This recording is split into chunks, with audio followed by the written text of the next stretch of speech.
In the UK, we do more practical work in school science than almost anywhere else. So we need to make sure the practical work we do is as effective as possible. What do you think are the most important reasons for doing practical work in school science? And what are the downsides to practical work? Typically, trainee teachers say the main reasons for doing practical work are 1, to improve conceptual understanding of science, and 2, because children enjoy practicals, so it improves motivation. And the downsides tend to be a list like this, rather than being about the quality of learning. These are all relevant points. So the cost of the science department in a school is much higher than the cost of, say, the maths and the English department. A big part of that is the technical support salaries, but there's also buying equipment and replacing consumables. There are safety issues, and a key point here is that if you are not certain that you can do a particular practical with a particular class in a way that is safe, then you must not do that practical. It doesn't matter how much you think they're missing out on learning. Missing learning is not as bad as missing an eye. And time is, for most teachers in most science departments, a kind of continuous battle to get through the curriculum content. And so there's an argument there that by doing less practical, actually you use up less time and that pressure is eased slightly. There was a big discussion when the new GCSEs were being designed about whether examining all of the GCSE content rather than doing coursework was likely to mean that practical work got sidelined. And the solution to that was that both the GCSE and the new A-levels have required practicals in them. So whilst I think most science teachers would suggest that that shouldn't be the only practical work that children do during those courses, actually it isn't possible to complete a GCSE or an A-level in a science subject without doing a significant amount of practical work through those required practicals. However, in this session, I want to think particularly about those issues around learning. I want to think about whether those main reasons for doing practical work are generally correct, and whether there are downsides that are more about learning. So let's start here. You have seen a coin thousands of times. You've even thought about whether it's heads or tails, so you've thought about the pictures on a coin when you've tossed a coin. But do you know which way the queen faces on our coins? And the answer for most people is no, and the reason for that is they've never had to actually think hard about which way the queen's head faces. Being exposed to something isn't the same as thinking hard about it. This is an idea from Dan Willingham. He's just saying that children will learn what they think about, and the question is, what are they thinking about during a practical?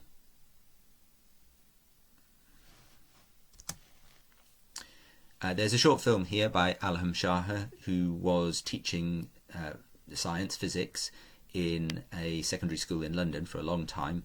I think he's mostly making films and writing books now, but it's a really good video. He's made some others, they're also excellent.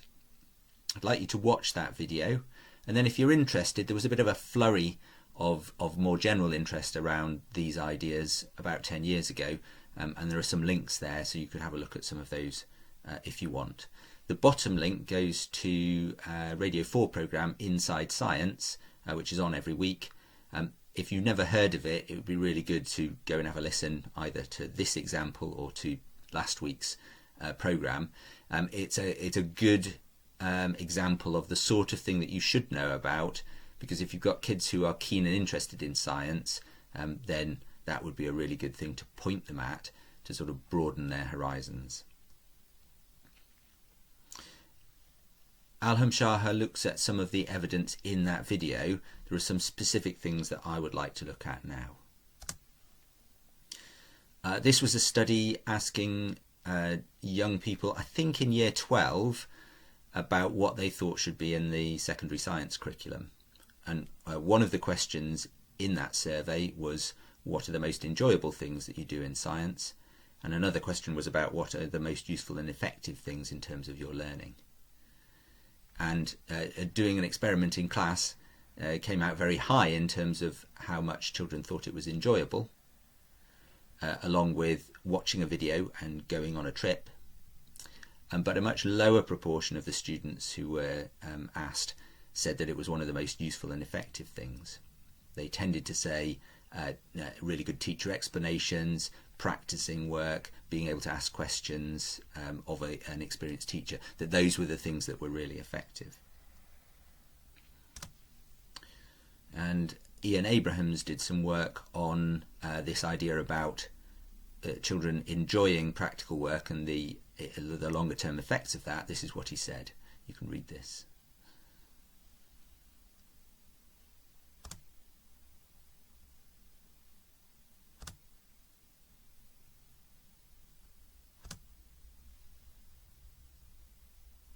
Why is it often claimed to do those things if actually it doesn't?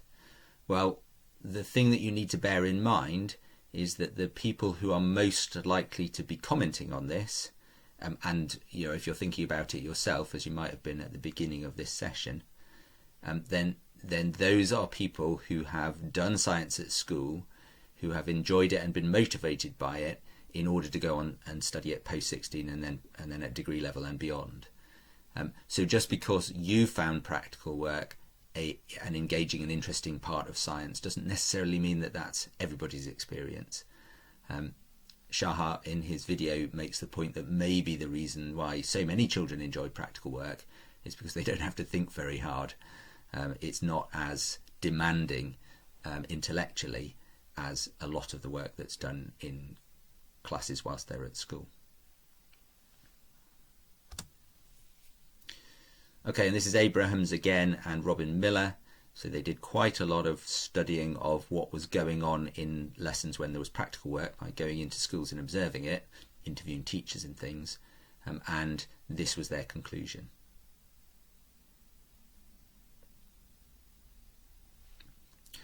Okay, so we seem to be running into some problems here. The two main reasons why most people think we should be doing practical work in science are to do with engagement. The evidence is that whilst children enjoy doing a practical, actually the long-term engagement effects are weak or non-existent. And the second reason was to do with understanding science better, conceptual understanding.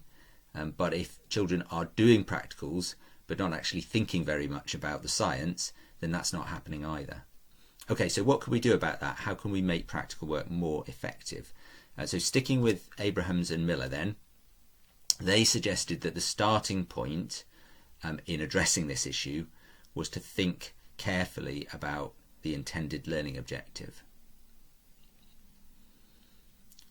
And they suggested that that led to better decisions about how to organise the practical. They suggested that there were three broad learning objectives. And what I've done here, well, I think I've borrowed it from somewhere, but I'm not sure where anymore, is I've given some examples. With those examples there, if there's anything that doesn't make sense to you that you don't recognise, then just go away and Google it.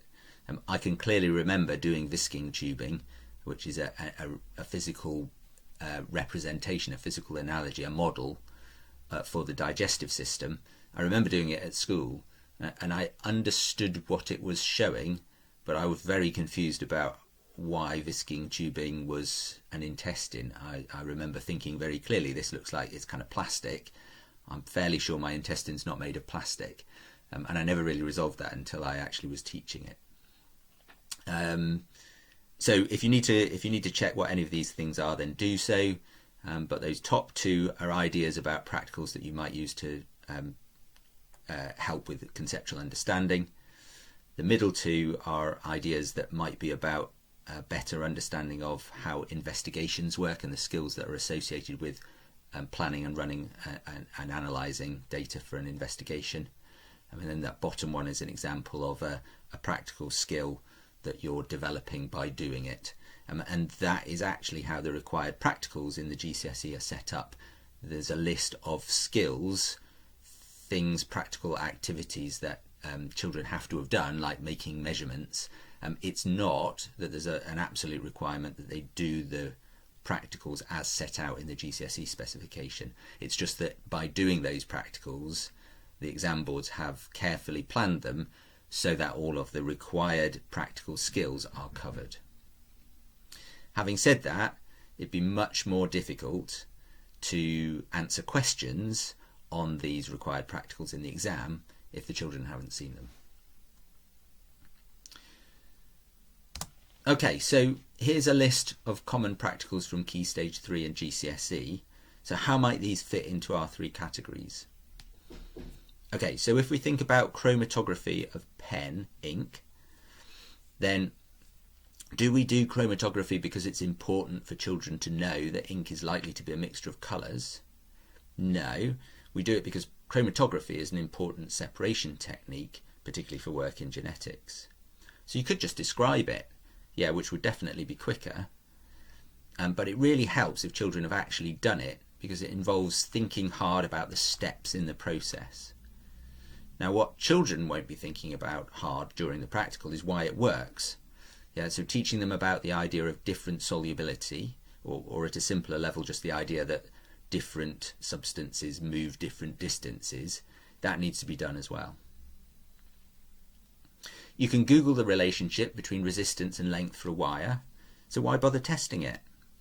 Are resistance and length difficult abstract concepts made concrete by using ammeters and voltmeters and a meter rule? No, I think ammeters and voltmeters probably add additional complexity to the idea of resistance, and no one in year 10 needs to measure a wire to understand what its length is. I think it's nice to see that your own results are the same or nearly the same as expected, but the useful learning is likely to be about the part of the investigation process that involves careful measurement, recording data in a table, and analysing that by creating a graph. What's the point of demonstrating the Thermit reaction? I'd suggest it's a nice wow moment that provides an interesting example of a displacement reaction. If you don't think about the displacement reaction, it just becomes a kind of random memory of a firework type thing in chemistry. Are children thinking hard about the chemistry while it's actually happening? No, they're hoping it's going to melt a hole in the bench, aren't they? It's relevant to conceptual understanding, but only because it provides an example of a displacement reaction. You still have to make them think hard about the chemistry to get much out of it. Potato cylinders nicely illustrates osmosis. It's a very abstract concept with some tricky wording and confusion with diffusion. Yeah, but that visible swelling and shrinking when you do this practical is helpful in anchoring with a concrete example. So like resistance against length of a wire, maybe there are also opportunities for thinking hard about data handling. If you get the children to bore their own cylinders or dilute their own solutions, then there are practical skills being learned or practiced as well. If you just do the practical, will they get all these things out of it though? I think it needs some careful thought about what learning you want and how to organise the practical so that you get the learning that you want. What about these other examples? So you could think about these. In some cases, and it'll depend a bit on how they fit into the scheme of work, but in some cases it will be fairly obvious which of those three broad intended learning objectives the practical is going to work with. In other cases, like the potato cylinders, there may be a whole bunch of different options, and it depends a lot on how you use the practical, how you organise it, and what you do before and after the actual practical work. Okay, so from that idea comes this thought that you can't just do the practical, you actually need to think hard about the learning that you're trying to get out of it. But I want to focus now on not just what you're trying to achieve out of those three those three broad learning objectives, but the one that I think is more likely to feature more of the time, and that's this conceptual understanding idea. So that idea right at the start of this session about why do we do practical work? Because it helps children to understand science. We need to think about that a little bit more. I'm going to suggest that even if you have conceptual understanding as your objective and you organise the practical accordingly, there's still a problem. Rosalind Driver and her colleagues did a load of work on children's understanding of science and how their ideas develop. And an important idea in that work was called the fallacy of induction. Okay, so in induction is when you work out a general principle by piecing together the evidence. Okay, so like Newton working out the law of gravitation from observing falling objects on Earth and the orbits of planets in the solar system. A fallacy is when you think something is true when it isn't. So the fallacy of induction is thinking children will piece together the evidence to strengthen their understanding of the theory, when that actually may well not be true. The problem is that you already have a good understanding of the theory, so it will seem obvious to you how the evidence supports, or maybe even allows you to work out the theory. If you don't already understand the theory, then that often isn't how it works. Here's an example. Most children don't have a good understanding of circuits. They don't have a clear distinction between potential difference and current, and you may be the same, and they often hold vague or alternative conceptions about how current works. Almost all children have the idea that a complete circuit is needed, and that comes from experiments at Key Stage 2 if it doesn't come from somewhere else. Okay, let's have a think about a practical that might be intended to get children thinking about current in a way that improves their conceptual understanding. A small number of children have an idea that current comes out of the cell in both directions and kind of collides in the lamp. So when the circuit is broken on the left, it will leave just the current on the right. No collision, so the lamp doesn't light. These children will also already be expecting the currents probably to be the same size on both sides. So this practical doesn't, although the evidence to you and me is maybe obvious that that's not what's going on, to somebody who is holding that misconception, the evidence from this practical doesn't really affect, it doesn't really change their conception of current. Okay, that's a fairly unusual misconception at Key Stage 3 and 4. A lot more children have an idea that current comes out of the cell and kind of goes around the circuit and kind of gets used up in the lamp in some way. So these children won't be surprised breaking the circuit after the lamp stops the lamp lighting, because they're already expecting that. They've seen it before, and they've probably got some kind of notion that at least some of the current has to get back to the cell. But you'd think, wouldn't you, that surely measurements that show the current is the same on both sides of the circuit will help stop that using up misconception. Well, what if the readings are 0.89 amps and 0.87 amps? Look, sir, the current is being used up. It's only being used up a bit because the lamp's small. Even if the readings happen to be identical, it doesn't help that much. Most children will be left with an idea that something is the same and something else is used up. None of them are going to go, oh, interesting. It must be that the current is the same everywhere and it's energy being used up. That, by the way, is a slightly dodgy use of the word energy. Yeah, and that's even if you've appreciated that, you know, the children spend nearly the whole practical thinking about what to do with the wires, and you've made the effort to build in time for them to think hard about what the results actually tell them about current. So be very careful not to assume the right results will help children's conceptual understanding. Much better way to think about practical work and conceptual understanding is to think of the practical as a concrete example, or an opportunity to apply an idea in a more complex context. So concrete examples usually involve lower cognitive load than abstract concepts. On the other hand, complex contexts increase cognitive load. So which is it, and what should you do first, practical or theory? Unlike the chicken and egg, where clearly the egg came first, there are different views on this. I'd say there are times when a practical can provide a nice hook that precedes, okay, tier 2 vocab comes first, comes before the theory. You could do the thermic reaction, or the lovely yellow precipitate from lead nitrate and potassium iodide as a hook, and then use that as an example to show how a displacement reaction works. I think that's perfectly acceptable and it might work well. But personally, my default is to do the theory first and then use the practical as an opportunity to think hard about applying the theory to a different context. So I'd teach current as a theoretical idea using the FET circuit simulation maybe, so children can actually see the current, and then get them thinking hard about predicting and explaining the practical results that from the from the practical work on the previous slide.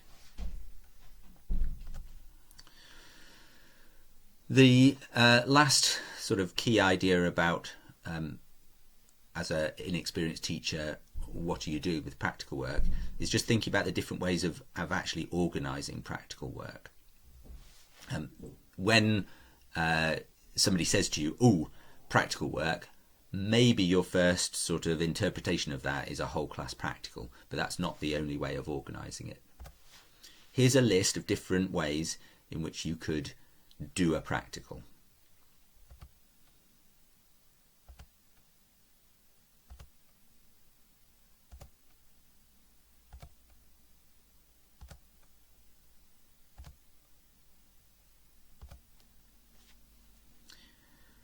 You probably don't know what's meant by a slow practical. There's a link to a description of that at the end of this presentation. Okay, so I've put these in a random order.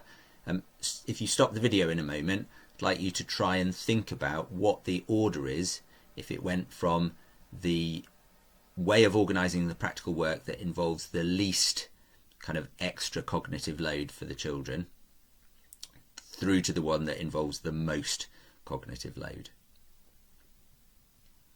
So give you a moment to do that, and then here is my suggestion about what that order looks like.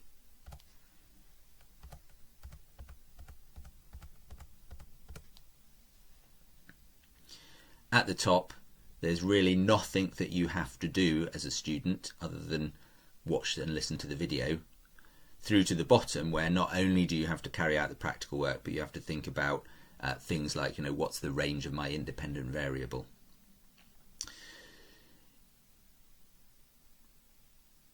So in making decisions about how you organise the practical work, you do want to be thinking about what it is you want to get out of the practical and whether you're going to achieve that more effectively by doing a whole class practical, or more effectively by doing it as a demo or something like that.